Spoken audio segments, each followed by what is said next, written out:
আসসালামু আলাইকুম প্রিয় দর্শক, আমিরুল মোমিনিন মানিক আপনাদের প্রত্যেককে আমন্ত্রণ জানাচ্ছি চেঞ্জ টিভির এই লাইভ পর্যালোচনায়। আমাদের আজকের বিষয় হচ্ছে জরুরিভাবে বেগম খালেদা জিয়াকে কি বলতে চান ডক্টর মোহাম্মদ ইউনূস। আপনাদের মতামত প্রশ্ন থাকলে অবশ্যই ইউটিউবের কমেন্ট বক্সে গিয়ে লিখুন। দর্শক, আপনারা সবাই জানেন যে নির্বাচনের রোড ম্যাপ ঘোষিত হয়েছে। একটা ডেডলাইন আমরা সবাই জানি যে মধ্য ফেব্রুয়ারিতে নির্বাচন অনুষ্ঠিত হবে। আমরা এটা জানি যে 12ই ফেব্রুয়ারি এই তারিখটি নির্ধারণ করা হয়েছে, বৃহস্পতিবার। প্রিয় দর্শক, নির্বাচনের তারিখ ঘোষিত হবার পরও রাজনৈতিক দলগুলোর মধ্যে ঐক্যের কোনো চিহ্ন দেখা যাচ্ছে না। বিএনপি সহ কয়েকটি রাজনৈতিক দল এই নির্বাচনী রোডম্যাপকে যেমন স্বাগত জানিয়েছে, অন্যদিকে জামাত সহ এনসিপি এর সঙ্গে আরো কয়েকটি দল রোড ম্যাপকে আসলে পূর্ণাঙ্গ মনে করছে না, তারা এতে আশাহত হয়েছে। ফলে রাজনৈতিক দলগুলোর মধ্যে দ্বন্দ্ব সংঘাত প্রতিনিয়ত বাড়ছে। বক্তব্য বিবৃতিতে যার যার অবস্থানে শক্তপোক্তভাবে একটা সংঘাত এবং সংশয়ের দিকেই যাচ্ছে বাংলাদেশ। এইরকম পরিস্থিতিতে সমাধানের পথ কি, সংকটগুলো কোথায়, আগে জানা প্রয়োজন। প্রথম সংকট হচ্ছে জুলাই সনদের আইনগত ভিত্তি।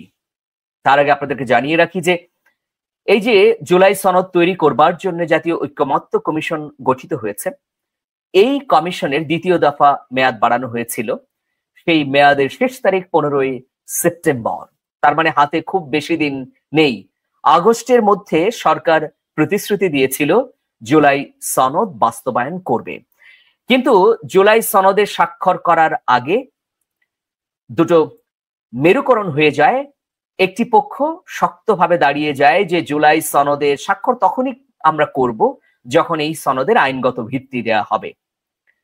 জামাত, এনসিপি সহ এই পক্ষে বেশ কয়েকটি রাজনৈতিক দল রয়েছে। অন্যদিকে বিএনপি এবং আরো দু চারটি রাজনৈতিক দল বলছে যে জুলাই সনদে এখন আমরা স্বাক্ষর করব, কিন্তু এটি বাস্তবায়ন নির্ভর করছে পরবর্তী সংসদের মতামতের উপর। ফলে ভয়াবহ একটা দ্বন্দ্ব তৈরি হয়েছে জুলাই সনদের আইনগত ভিত্তি নিয়ে। দ্বিতীয় বিষয় হচ্ছে যে নির্বাচনটি কোন পদ্ধতিতে হবে, প্রচলিত পদ্ধতিতে হবে নাকি পিআর পদ্ধতিতে হবে। বিএনপি চাচ্ছে প্রচলিত পদ্ধতিতেই হোক, কিন্তু জামাত, এনসিপি সহ অন্যান্য অনেক রাজনৈতিক দল চাচ্ছে পিআর পদ্ধতিতে হোক। এই যে দুটো বিষয় নিয়ে দ্বন্দ্ব, দিনকে দিন এই দ্বন্দ্ব প্রকট হচ্ছে। প্রত্যেকটি পক্ষই নিজস্ব অবস্থানকে তুলে ধরবার জন্য রাজনৈতিক কর্মসূচিও দিচ্ছে প্রতিনিয়ত। ফলে ফেব্রুয়ারির যে নির্বাচন, সেই নির্বাচন কি একতরফা হবে, নাকি সেই নির্বাচন দোলাচলতার মধ্যে আটকে যাবে, নাকি সেই নির্বাচন বানচালের ভেতরে ভেতরে চেষ্টা চলছে। এই ধরনের গুজব, গুঞ্জন এবং নানা তথ্য অপতথ্যের ডালপালা বিস্তৃত হচ্ছে। প্রিয় দর্শক, এইরকম একটা পরিস্থিতিতে বেগম খালেদা জিয়ার উপস্থিতি বা বেগম খালেদা জিয়ার নাম সর্বাগ্রে চলে এসেছে। কেন, হঠাৎ করে কি হলো? প্রিয় দর্শক, রাজনীতি বিশ্লেষকরা বলছেন যে জাতির এই সংকটকালে এরকম দোদল্যমানতা বা দ্বিধাদ্বন্দ্বের সময়ে যখন দুটো পক্ষ শক্তভাবে অবস্থান নিয়েছে, যেরকম অবস্থান নিয়েছিল 2007 সালে 1/11-এর সময়, তো এখনো যদি সেই ধরনের শক্ত অবস্থানে থাকে রাজনৈতিক দলগুলো যার যার চিন্তাতে, তাহলে কি হবে? একটা ভ্যাকুয়াম তৈরি হবে, একটা অন্ধকারের শক্তি আবারও আমাদের ঘাড়ে চেপে বসার আশঙ্কা দেখা দেবে। ফলে এই সংকট থেকে জাতিকে উত্তরণের জন্য একটি পক্ষ ইতিমধ্যে উদ্যোগী হয়েছে। গত কয়েকদিন আগে মন্ত্রী পাড়ায় বিএনপি এবং জামাতের শীর্ষ কয়েকজন নেতা বসেছিলেন, কিন্তু এর মধ্য দিয়ে কোনো সমাধান হয়নি, কোনো উপায়ান্তর বের করা যায়নি। এদিকে বিশেষজ্ঞরা বলছেন যে এই সংকট উত্তরণ করতে পারেন বেগম খালেদা জিয়া। তিনি সাবেক প্রধানমন্ত্রী, বিএনপির চেয়ারপারসন। আওয়ামী লীগের দীর্ঘ সময় ধরেই তিনি আসলে কার্যত বন্দী ছিলেন। দীর্ঘ সময় তিনি বন্দী থেকেও বিদেশে যেতে চাননি। শেষ দিকে যদিও স্বাস্থ্যগত কারণে বা চিকিৎসার প্রয়োজনে বেগম খালেদা জিয়ার পরিবার বারবার আবেদন করলেও তাকে বিদেশে যাওয়ার অনুমতি দেয়া হয়নি। জুলাই অভ্যুত্থানের পর বেগম খালেদা জিয়া সরাসরি রাজনীতির মাঝে না থাকলেও তিনি একটি ঐক্যের প্রতীকে পরিণত হয়েছেন নিঃসন্দেহে। তো সেই জন্যে রাজনীতি বিশ্লেষকরা বলছেন যে বেগম খালেদা জিয়াই এই সংকটের সমাধান করতে পারেন।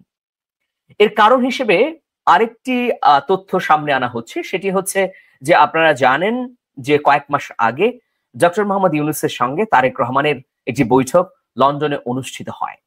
সেই বৈঠক অনুষ্ঠিত হবার জন্যও বিএনপি চেয়ারপারসন বেগম খালেদা জিয়ার রেড সিগন্যাল ছিল বলে বিশ্বস্ত সূত্রগুলো থেকে জানা যায়। এখন এই যে জুলাই সনদ নিয়ে এবং নির্বাচন পদ্ধতি নিয়ে রাজনৈতিক দলগুলোর মধ্যে বিভেদ, দূরত্ব, এর পরিপ্রেক্ষিতে ফ্যাসিবাদের পুনরায় আগমনের আশঙ্কা, সবকিছু মিলিয়ে সবাই বলছেন যে বেগম খালেদা জিয়ার সঙ্গে যদি সামগ্রিকভাবে সব বিষয় নিয়ে আলোচনা করা যায় এবং তুলে ধরা যায় সামগ্রিক পরিস্থিতি, তাহলে নিশ্চয়ই তিনি একটি দিক নির্দেশনা দিতে পারেন। এই লক্ষ্যে আসলে কি কাজ হচ্ছে? ইতিমধ্যে জাতীয় ঐক্যমত্য কমিশন এটা উপলব্ধি করেছে যে রাজনৈতিক দলগুলোর সঙ্গে বারবার আলাপ আলোচনা করেও দুই পক্ষকে এক করা যাবে না। প্রিয় দর্শক, এই রকম একটা পরিস্থিতিতে সবাই একমত হয়েছে যে বেগম খালেদা জিয়ার সঙ্গে বৈঠক অপরিহার্য। বিশেষ করে জামাত ইসলামের নেতৃবৃন্দ এ বিষয়ে বিশেষ আগ্রহ দেখিয়েছে। তারা বিশেষ তাগাদা দিয়ে বলেছে যে বিএনপির চেয়ারপারসন সাবেক প্রধানমন্ত্রী বেগম খালেদা জিয়ার সঙ্গে বৈঠকের সুযোগ পেলে, মানে জামাত ইসলামী দলগতভাবে বৈঠক করতে চায়, সুযোগ যদি পায় তাহলে এই সমস্যার সমাধান হয়ে যেতে পারে। কিন্তু আমরা যেটা তথ্য পাচ্ছি বা বিভিন্ন সূত্রগুলো বলছে, স্টেক হোল্ডারের বিভিন্ন মাধ্যমগুলো বলছে যে প্রধান উপদেষ্টার দপ্তর থেকেই আসলে বেগম খালেদা জিয়ার সঙ্গে বৈঠকের একটা চিন্তা ভাবনা ইতিমধ্যে চূড়ান্ত হয়ে যাচ্ছে।